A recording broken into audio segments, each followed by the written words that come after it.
That domino isn't just a random detail. It's a direct callback to one of the Walking Dead video games. And when you connect it all to all the other callbacks we're about to break down, it could be the biggest clue yet that an Avenger-style reunion is coming. All right, let's get into it. And starting with the very first callback we get in this episode, it's a pretty big one, Daryl Dixon. So there's a walker that Maggie kills on the way to the bar, and it looks exactly like Daryl. You have the sleeveless vest, the shaggy hair, even, everyone knows the iconic Daryl walk, and obviously walkers have a very iconic walk too, but from the side, it looked like Daryl.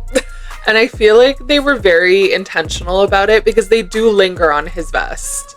Yes. Like trying to give us a minute, like this is a Daryl callback. And that would be a great call to the Daryl Dixon show, of course, right? Yeah. So then she enters the bar and she has an interesting conversation with Dillard, which is another callback. Yeah, so he's again talking about his very interesting system of building the maggots feed the frogs feed the turkeys, and he's talking about how from the walkers it turns into life, which if you remember Fear the Walking Dead, Teddy, the serial killer, talks about death becoming life.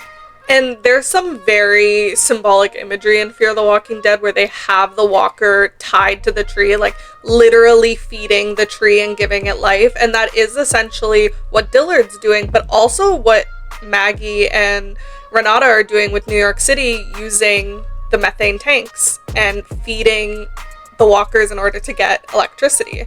So very telling callback to Fear the Walking Dead. If you're enjoying this breakdown so far, hit that like button and let us know in the comments which callback you caught first. And if you want more Walking Dead theories, Easter eggs, and breakdowns, make sure you're subscribed because we've got a lot more coming. A good portion of this episode was actually spent in the hospital, and that's where we get two callbacks. The first one is the domino that one of the patients comes in with, and Hershel picks it up and he spends a minute just looking at it and talking to the patient. And the patient says that it was a game he played with his family and that it's the only thing that he took and it felt connected with his dad. And this is a callback to the Walking Dead game, specifically the New Frontier, which is I think like second season of it, in which they actually play a game of dominoes, two sons with their dad, and it's a very memorable scene where they essentially find out he has cancer and is going to die, and they're talking about, getting along, the two brothers, and carrying on after he dies. Just so interesting what a specific callback this would be. Yeah, and if I recall correctly, in that game there is no winning. And I think it was just a very cool way to say that them fighting each other, these two factions, these two groups, nobody's gonna win.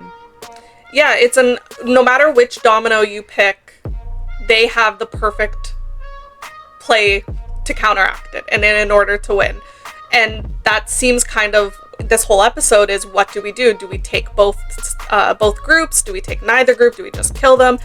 And is this kind of our hint that doesn't really matter what you do, there's no winning? And we do see, in true Negan style, he is playing a game with the two groups and Lucille, just to kind of tie it all together. And while Negan is playing that game, we finally get a Rick mention. And I think that's what's been making everyone stick around Dead City when the first two seasons were not good. This season is far better, I'll say that. Way better. But we've been hooked on this show because we want to know. This is the show that's set furthest in the future. We know that Rick returns to the Commonwealth. So do Maggie and Negan know that Rick is alive? And I think it's just so interesting because Rick is the leader. So Maggie might lead her group, Negan might lead his group, but at the end of the day, Rick is the leader of The Walking Dead, and they'll all turn to him in the end. And Negan is sharing, Rick had 3 questions he would ask. What a great callback to, Alexandra and the prison and all of these times where Rick's leadership was called into question, or he used those questions, or he had them used against him. as like a callback to this thing that they're doing now where they're trying to decide, how do we let people in, who do we let in, and how do you decide who's good and who's bad. But it was the language that Negan used that caught my attention. He said, I used to know a guy, an asshole actually, that would ask these 3 questions. So he used to know them. Does that mean that he just hasn't seen him in 10 years? Does it mean that he knows he's dead? Like, has something happened post the ones who live? Or does he just not know that he ever returned? And oh man, were they playing with our emotions this episode. There were not only multiple Hershel, naming and storytelling, but we got actual flashbacks of Hershel. And we got to see the return of the pocket watch. Yeah, I thought when he was, our Hershel was doing the CPR and Maggie was watching him and just having those flashes to when her dad taught her how to do CPR. It was just a beautiful moment. Like, he is the namesake, he's still very much top of mind. I love that she gave the watch at the end. We also had another patient who got bit on the leg and they had to do like an in the moment amputation, which is what her dad went through as well. I also thought it was interesting when she gave Hershel the pocket watch. She said, my dad and his dad before him, but Glenn had it for a period of time as well. Interesting that she didn't mention that. I know Glenn is kind of a sore spot between the two of them and they can't really bridge the gap over it, but I just thought it's interesting how many hands this pocket watch has really traveled through and that she's hung on to it, because Hershel was not necessarily in a leader position, but he was a mentor to Rick and to all of them, to Maggie, in different ways, and really trying to be the light and be positive. And he was the one that truly believed in giving people a chance to join a community. And that's what she's trying to carry on herself. And so is Glenn. So I really hope that, as much as I'm loving this season, I love that we're not seeing so much animosity between Maggie and Negan. I hope that's not at the expense of Glenn's memory, where now it's almost like taboo to mention it, because that would have been the perfect moment. My daddy had it, his daddy had it before it, your daddy had it.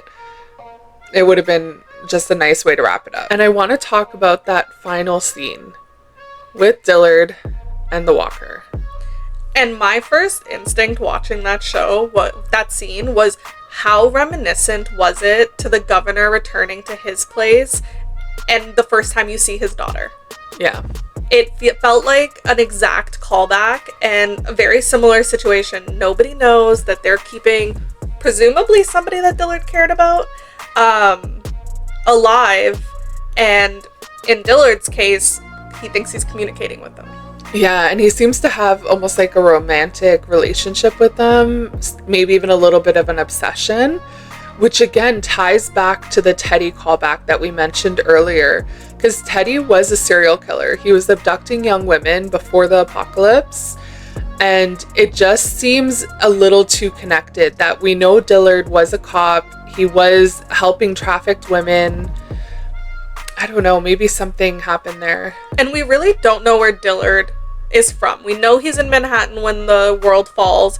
Dillard does not sound like a New York name or something that he would have had. He definitely dresses like he's maybe from the south of some part, maybe Texas. Maybe he did run into Teddy before the world fell, or was in a similar circle or cult, because again, that belief of death is life is just so similar to what Teddy was doing with his cult. It just seems very intentional. Yeah. And I think it also, the distrust that Negan has towards Dillard, like he's straight up told him, I need to know that you can kill one of these things when something happens. Like, this isn't the type of world where I can just like trust you. Like, I need to know. And I don't know, there's definitely red flags with this one. And to be fair, Dillard has killed a lot of walkers. As he said, he's like, I was filling the tanks too. Like, I do kill walker, or I fill the tub for his cycle of life, right? He did kill the one to protect Negan again in the tanks. But is it that he has a certain attachment to certain ones of them? And clearly there's something wrong with his mental state. He didn't get through the last 15 years as the most sane individual. Not that any of them did. Yeah, and I think even the writer said that Dillard's going to be like a dark mirror to Negan, So kind of bringing out some of those idiosyncrasies that he has. But I guess we've now gotten a callback to Daryl Dixon, Fear the Walking Dead, multiple callbacks to the original Walking Dead and a lot of the characters in it. So what does it all mean? This is our Avengers style reunion that's coming up. It has to be, right? Like, and I know the fandom has been saying this for years, but it really feels like all the pieces are moving into place. And we know that Dead City and then is going to have a fast follow with Daryl Dixon. Nothing's really planned or announced after that. And I thought it was interesting in the end of the episode when Luis says, I'm looking forward to looking forward. After a whole episode of callback after callback after callback, where you do feel that nostalgia and you're like, oh, Glenn, Hershel, like all of these great characters, all these great storylines. I'm looking forward to looking forward. Yeah, I'm looking forward to an Avengers style reunion. Yeah. I'm looking forward to hearing that announcement that Rick and Michonne and Daryl and Carol and Maggie and Negan are going to be on the screen together. And I really thought that was relevant to the show itself, looking forward to a new community. But I think they were also talking to the viewers a little bit there that you're going to be looking forward to something good. Individually, each callback could be a coincidence. But together, it feels like the pieces being deliberately placed on the board. An Avengers-style Walking Dead reunion might actually be coming. Are we on to something, or reading too far into it? Let us know in the comments. Like and subscribe if you enjoyed the breakdown. See you on the couch. Talk to you soon. Bye.